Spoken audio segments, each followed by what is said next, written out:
So what was the demise of this like amazing city? So, well, one, it begins with Egypt losing their independence to the Roman Empire. So the Romans come over, Yeah. and they recognize the greatness of Alexandria, and they're like, "Hey, you got to choose up, or it's over for you." Yeah, well, it kind of the later Ptolemies, like let's say Ptolemy 4. So you've got Ptolemy 1, 2, and 3. Those are the This three is the great Game of Ptolemies. Thrones. Yeah, and Got it. so Game of Thrones starts to begin, and these Ptolemies do not care about learning the ways of the old gods of Egypt. They only care about being rich Greek kings and princes. Extrapolating the resources or extracting the resources from the local poor indigenous people. And, it's like the British in Africa. It's the same sort of thing. Yeah, they're just plundering the spoils. Yeah, exactly. And so at the very end, Cleopatra is born, and she's the first Ptolemy since the earliest times who is in awe of what this ancient world was that she was born into. And how is she so aware of it? Well, it's probably just an intrinsic curiosity. There is a surviving record of her family going on like a family vacation through Egypt when she's just a little girl. And we know that one of the places that she would have been taken to was the Serapeum, where the giant like bull box sarcophagi are underground. You may have seen them. They're like only one of them could fit in this room. It's crazy. So they had these Apis bulls that they would worship, and they would supposedly bury them in these giant diorite granite boxes, whatever. It's just a marvel. And so her family would have been taken there, would have been taken to see the pyramids, and she definitely would have heard the indigenous Egyptian language being spoken. And, it's kind of like one of those people who grow up in a disaffected household where they just innately know this isn't the way it has to be, and they change all of that. So her act of rebellion is to lean into the history. Exactly. And lean into who these people are. Yeah. And then does she become, even though she's an outsider ethnically, does she become the embodiment of this old time? She does. Yeah. She's loved by the Egyptian people. And she's pretty vicious. Like she gets rid of her siblings and everything. What do you mean get rid? She kills them all? Give us the Cleopatra. Are you guys familiar with the Cleopatra lore? Like, I know this name. She's a baddie. She's a seductor. She's a baddie. All right, give us the whole. But even that's contested. Yeah, well, I'm no Cleopatra expert because usually a Roman historian would be more of a Cleopatra expert because she's such a core figure of the Roman world. She's not really a core figure of the Egyptian world. Not in the same way that like a pure Egyptian pharaoh would have been 1,800 years before she was alive, right? But essentially, she's born into this long lineage, this 300-year-long dynasty of Greek rulers ruling over the Egyptian people from Alexandria. So Alexandria has really greatly expanded. It's extremely wealthy. But what's the makeup? Is it mainly Greeks or it's mainly That's Egyptian? a great question. Yeah, like what does it look like the at the time? city of Alexandria Is it was broken up into ethnic neighborhoods. So you had Greek people, you had Egyptians, Spanish Harlem. you had a Jewish neighborhood. Really? And you may have had a neighborhood for like sub-Saharan Africans, but like small one. I forget exactly, but I know that those are the big three: Greek, Egyptian, and like just Semitic people are living there. So Cleopatra is born at the very end of this dynasty, although nobody knows this at the time that this will be the end. But through hook or by crook, she essentially rises her way to power. She's in this situation where she has to she can't actually be pharaoh herself. She's got to politically, dynastically marry her 13-year-old brother. And it's probably just they're probably not actually having sex, whatever. But and he's 13 years old. He ends up suspiciously being drowned in this. I think it's an attack on this boat. It's something like that. But anyways, she becomes murks pharaoh. her brother so she can be in charge. Yeah, exactly. So she becomes pharaoh of Egypt. But Egypt is in this very precarious situation now where all of her incompetent grandfathers who let power slip away. Actually, one of the things that is the worst travesty of the slip of Alexandrian Ptolemaic rule was Ptolemy X.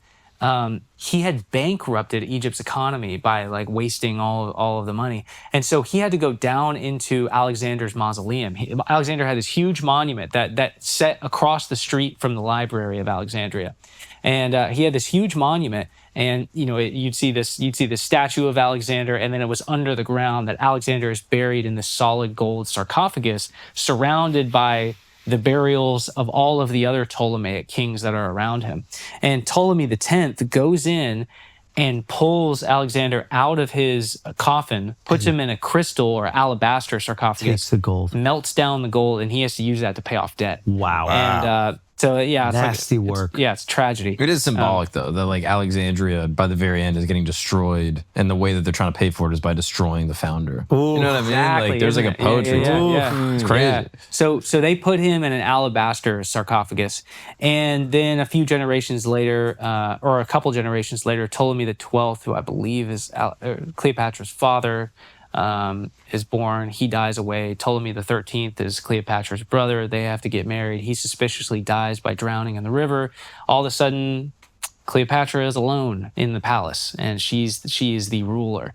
And so her political move from here to allow Egypt to not become swallowed up by the Mediterranean growing in wealth and rising up around Egypt is she really only has one move, because all of her incompetent grandfathers there is no Egyptian military anymore, not like a unified strong military. There's no Ptolemaic military made out of like Greeks living in Egypt. Now they're contracting soldiers from Rome. Oh, so they're paying soldiers from Rome. So all of a sudden, who really runs Egypt? Rome.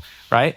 So Cleopatra, she sees that there's a civil war that's going on in Rome, and one of the things that she can do, this is like a highly simplistic explanation, Roman historians, don't attack me over this, but one of the things that she can do is pull Julius Caesar into Egypt. And so there's this fight over, who is going to essentially have the most control in Rome. And Julius Caesar is so popular and has such a great following that he's almost able to sway the Roman people to move the capital of Rome itself from Rome down to Alexandria if he marries Cleopatra.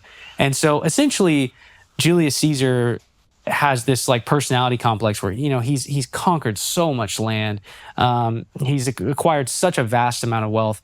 He goes on a vacation down the Nile with Cleopatra, and this is probably the first time in his life. He's always been treated like a king. He's never been treated like a god. Oof. The only god that Julius Caesar knows is Cleopatra, because Cleopatra is God to the Egyptian people, right? Oh, so man. all of a sudden, he's like, I like that. Yeah, all of a sudden he's being worshipped as not only am I this super rich warlord, I kind of like this idea of me being a god, And so think about what that does to his personality. So he starts going back to Rome, and he's like, if we had this capital down in Egypt, we could rebuild the economy of Egypt, and we'd have all of our food that all the Roman people already eat that comes from Egypt is ours. Why do we need to take it across the Mediterranean? Let's just move down there. So all the politicians in Rome are like, we can't let this happen. Obviously, we can't let this happen. So they stabbed Julius Caesar to death. And, over that? Yeah, well, that, of course. So this is an oversimplistic version. This is a lifetime of also resentment. Huge move, though. You don't want to move the whole capital down to Alexandria. Yeah. So anyways, that kind of. So what does Cleopatra do when that? I believe she's in Rome at the time, and she has to flee back to Egypt. Doesn't she link with Mark Antony after that? I think Mark Antony, I don't know if he... You got to taste it. No. Mark Antony, I think he's got it. I think he hangs around so he and Cleopatra would have made eyes at each other. They would have known each other. And there's this huge idea that maybe Julius Caesar and Cleopatra never actually loved each other, but this is a dynastic, this is a money move here. Mm-hmm. But if you can imagine, Julius Caesar's much older, Cleopatra's much younger, Mark Antony is much younger. They're all hanging out in the same rooms. Mark Antony and Cleopatra are making eyes at each other, and they're like, well, if this guy wasn't here, maybe we'd, you can tell the attraction may have been there. And by their behavior later on in life, you can tell that they actually loved each other. It was a real romance. But Mark Antony's got to stay behind in Rome. He and Augustus, long story short, they get together, they take out all of the guys who stabbed Julius Caesar in the back, literally. And then Mark Antony and Augustus, they start feuding with each other over, okay, well, now it's this reverse of Julius Caesar versus Pompey. Well, Pompey dies, Julius Caesar takes hold, Julius Caesar's gone. These two guys come up, they take everyone out. Now it's them butting heads. So Mark Antony eventually has to go to Alexandria. He's got this marriage. He has 2 kids with Cleopatra. But eventually this dog, Augustus, is going to come down, and this guy is going to be Rome's first emperor. Augustus is just a crazy, amazing story. But I'm not really a Roman historian, but it's this. Just think about like. We're not really a history podcast. Yeah, I know. But so you're in the perfect place. Yeah. But essentially, think about this. Think about this young kid who is kind of growing up in the shadow of Julius Caesar, who sees this wild Game of Thrones being played in Rome, where politics is literally life and death. Like if you're on the wrong side of the political spectrum, you will be assassinated. And you're so smart and you're so cunning, and the right things happen in your life, and you make the right choices, and you don't have this like arrogant bravado that Julius Caesar has, and you're able to you're like calculating every move of all your political rivals, and then you win, and you win big, and you're the greatest emperor that Rome ever had. When Alexander came down to Egypt, he was going to bring Cleopatra and Mark Antony. Yeah, he's going to bring Cleopatra and Mark Antony back to essentially show them off in a parade in Rome. And the idea is that he presented it in such a way where it's like, oh, we're going to show the unification of our 2 lands, but really he was going to have them assassinated, and he was going to parade them around Rome and show. You mean Augustus or Augustus was going to have Cleopatra and Mark Antony assassinated. Gotcha. And at least that's what Cleopatra and Mark Antony suspected. And so ultimately, Cleopatra and Mark Antony, they commit suicide because they know what's going to happen to them. And so they have this Romeo-Juliet story. Get the fuck out of here. Yeah. Great shit. So all of a sudden. And the way they kill themselves is crazy. How? Yeah. Well, it's contested whether or not it really give me the happened, fun version. Yeah. So the romantic story is that Mark is that Mark Antony is told, I believe he's told that Cleopatra has committed suicide, and he's so heartbroken by that he runs a sword through his stomach. But then his messengers go tell Cleopatra that he stabbed himself. So Cleopatra sends her messengers to drag him to her quarters, and so she's like sitting on. He gets pulled up onto her bed, and she's like basically holding him as he's dying in her arms, like bleeding all over her bed. You can just imagine this, and she's so distraught, and she knows what's going to happen. Like she can't run. She has she can't do anything.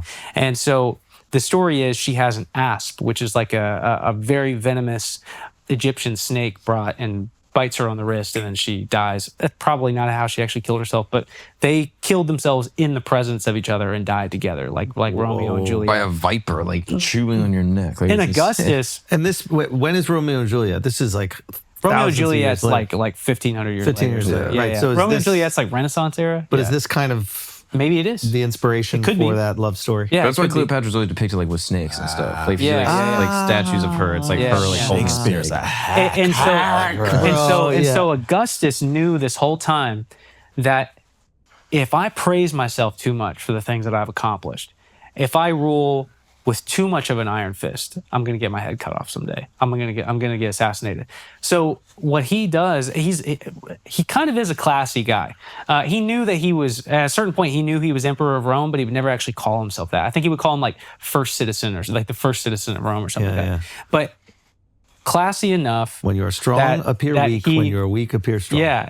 He allowed Cleopatra and Mark Antony to be buried in Egypt and honored, and he gave the Egyptian people, I believe, a year to mourn the dead pharaoh, and then a year later he becomes crowned pharaoh of Egypt. But really, he's like the emperor of Rome now, and so he returns back, and essentially for the rest of his life he plays his cards. One of the deadliest careers throughout all of history is to be the emperor of Rome. Of course. I think it's what is it? It's like a 40-something% fatality rate, or 60%. Does he die of old age? Mm-hmm. Whoa. Yeah. So he is Caesar Augustus. Caesar Augustus, yeah. But Octavian, that's his name. Octavian, yeah. Yeah, so it's a crazy story. And and so that's kind of the thing that's amazing about Alexandria is just so when he's in Alexandria, what a politician. That's some fucking next level stuff. When every single move could get you killed, and you're plotting that for the entirety of your life. So he's got this stela that's erected, and I think it's called. What does that mean? A stela is like a billboard, sort of. It like maybe it's the size of this wall right here. It's written in stone. It's meant to be read for all of eternity, and he's got this stela that basically says something along the lines of like things I did. And that's sort of what it translates to in Latin. And it lists out all of his accomplishments. And he essentially says that when I came to Rome, he's saying it in an elegant way, but he's saying when I was born here as a Roman citizen, I founded a city of mud brick. I leave it a city of marble.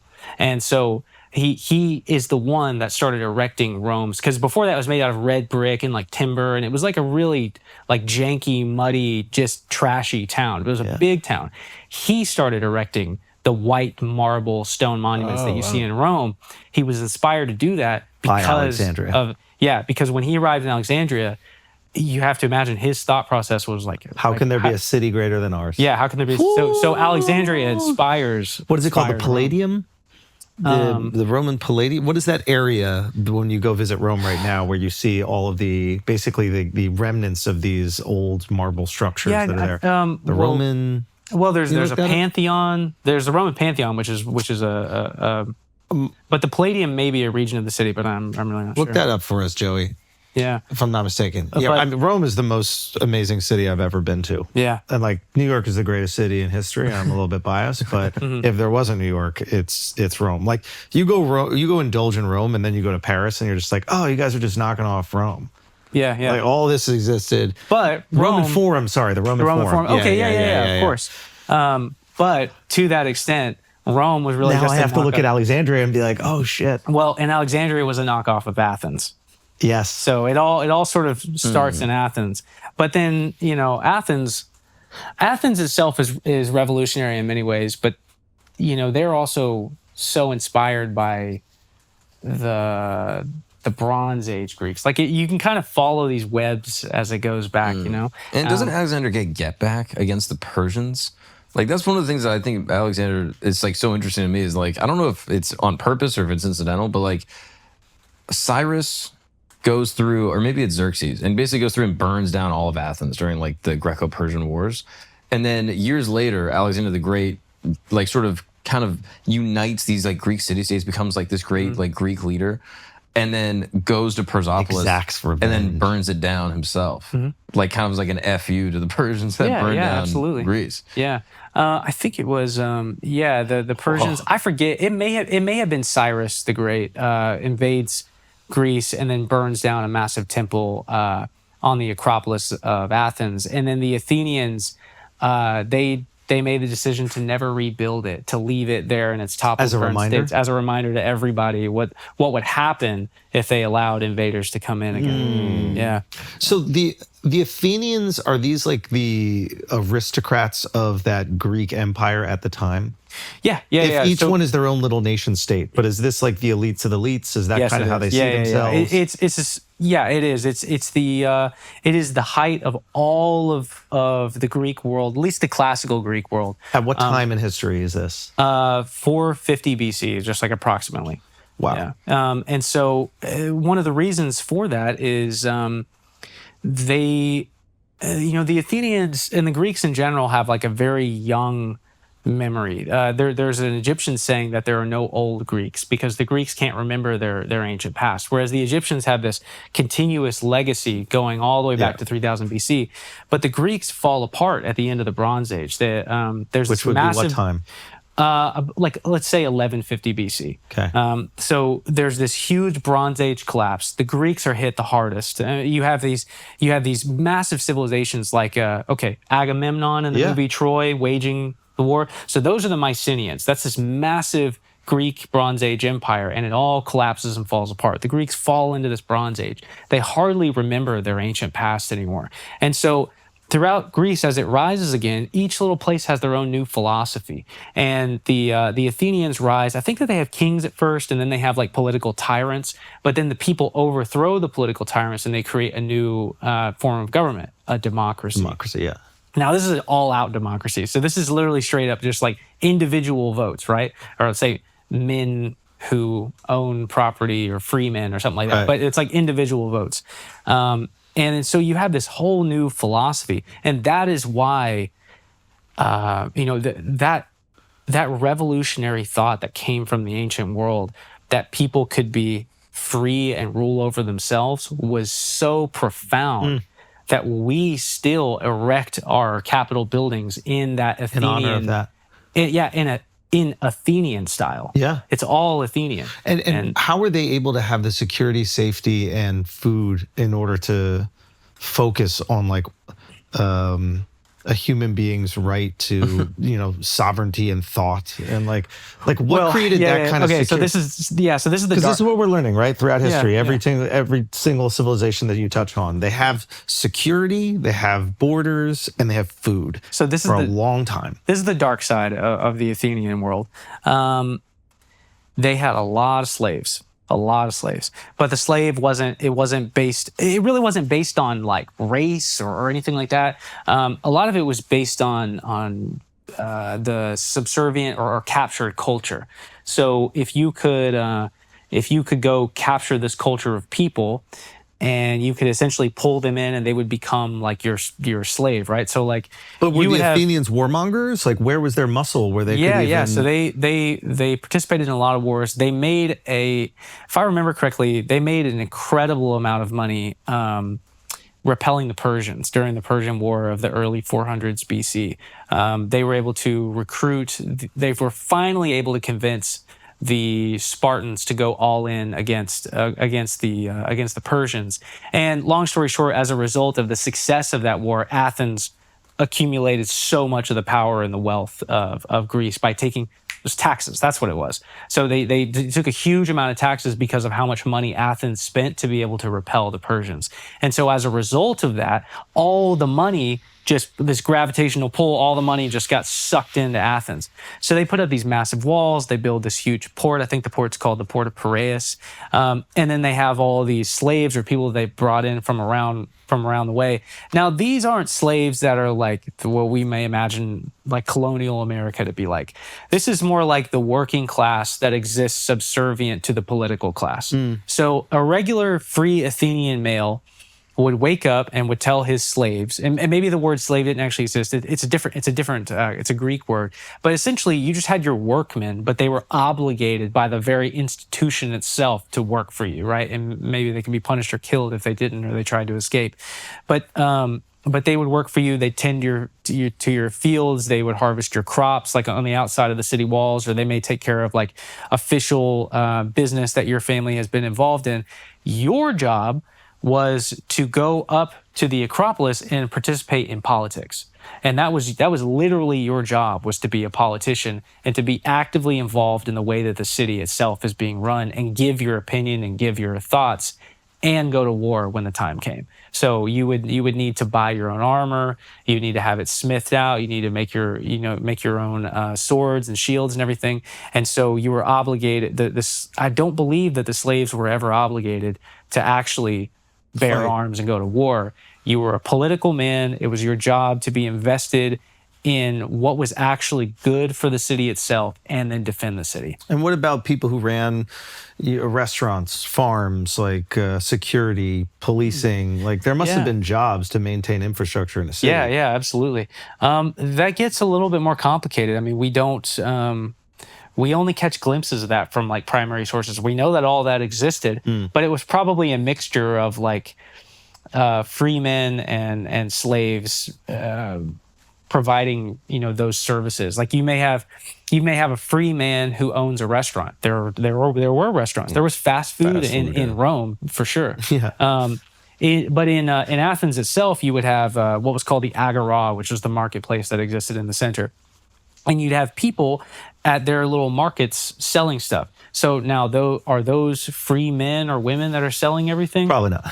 We don't really know. Right. I mean, it was probably a mixture, right? And there were definitely free people who didn't have slaves. So then what happens? Well, maybe there's an exception made for them. So all of the variation that exists in our modern world certainly existed back then. So rather than, I guess my explanation is, rather than it being one thing or the other, it's probably all of it. You know, probably there were free people who really couldn't be involved in politics because I got to work. You know, and people are like, hey, man, you should come up and blah, blah, blah. Okay, well, who's going to man my stand? Oh, well, you should go get a servant. Well, how am I going to do that? I can't afford to go do that. And then they're just, this person is trapped in the working world. They can't participate in the high aristocratic society of So politics. is this what happens with society once AI and robots become functional? God, I don't know. Just get like indentured servants type vibe. Essentially, you have indentured servants, and you have a obligation to take part in government, society, or whatever it is. Yeah. And like these indentured servants, or these robots or whatever, fighting each other in a war doesn't really make any sense. I mean, that's just like who runs out of robots first, and then eventually it's people. But Yeah. Yeah. Yeah, but I don't know. I just don't know that we'll ever come to a, Athens was a very unique place with so much personality and this like explosion of revolutionary thought, and people that were really, really, they would. Could you imagine our society today paying people to go watch professional football games? Because that's what happened in Athens. they would pay people to watch They'd sports? pay you to go watch sports. Why? They'd pay you to be, because they wanted you to be a part of the community. Like the city itself knew that. Okay, so this is one of the different. Like we are very Roman in the way that we like to decorate our homes and fill our homes with a lot of gorgeous decor, this, that, and the other. We want the inside of our house to be pretty. We want the outside of our house to be pretty. But Athenians and most Greeks were not that way. You would go through a Greek town, and you may not be impressed by any of the homes that are there, because the Athenians didn't really care about that. It was more so about when you went downtown. What are the public spaces look like? You went to the Agora. There was a big long building that was like a colonnaded, sort of that typical Greek column style building, two stories deep. It had this open space at the bottom, open space at the top, and then cubbies, almost rooms in the back where little markets would be. And people would hang out underneath that colonnaded area. And it's funny, there was a group of philosophers there that would always gather in one of the corners, and like that little gang of philosophers grew so big, and people didn't really want to be around them. So, and that building's called the Stoa. So those people hung out there so much that the Athenians started calling them the Stoics. And that's where the term Stoic philosophy came from. Not because they named themselves that, or that's the name of their philosophy, but the philosophers who believed what we call Stoic philosophy hung out in the Stoa. So Marcus Aurelius was just ripping off the Stoics. Oh, he was obsessed with ancient Greece. Yeah. So much of it goes back to Greece, and so the Greeks knew that so like Pericles, he's one of the greatest political leaders of all time. He's basically known as like the greatest Athenian, and he is going to use, I believe he wants to build a new temple on the Acropolis of Athens, which is the Parthenon. If you guys have ever been to Athens, or I'm sure you've seen photos of the Parthenon. Pictures, yeah. And he wants to build this, and he's essentially giving the speech, and he's like, all right, guys, I got this new project that I want to build. I want to build this huge temple. It's going to be the glory of Athens, and the fact that we kicked Persia's ass, and we basically saved ancient Greece, along with the Spartans, but basically it was us. Yeah. And I want this temple to be built, and I'm going to raise some of the taxes to be able to do this for the city. Do you guys want to do this? And the Athenians are like. I don't know if we want to spend the money. Really, you're going to raise our taxes? I don't know if I should do that. And then Pericles goes, all right, well, I'm going to do it. And then I'm going to put a plaque on there that says, built and paid for by Pericles. And then all the Athenians go, no, fuck no, we're going to, and then so they hand over their money. So they're all invested in the public architecture. The public architecture. And so, it was all about the community. Yeah. You would wake up as an Athenian, high trust society. You get right out of your house to go into town. Immediately, the first thing you do in the morning is go to the Agora, and you hung out in town all day long, and you basically just slept at home. And so it wasn't about your personal It was about your personal glory in what other people thought about you in the acts that you did, but not the things that you own. So I don't know that we can have a society quite like that again.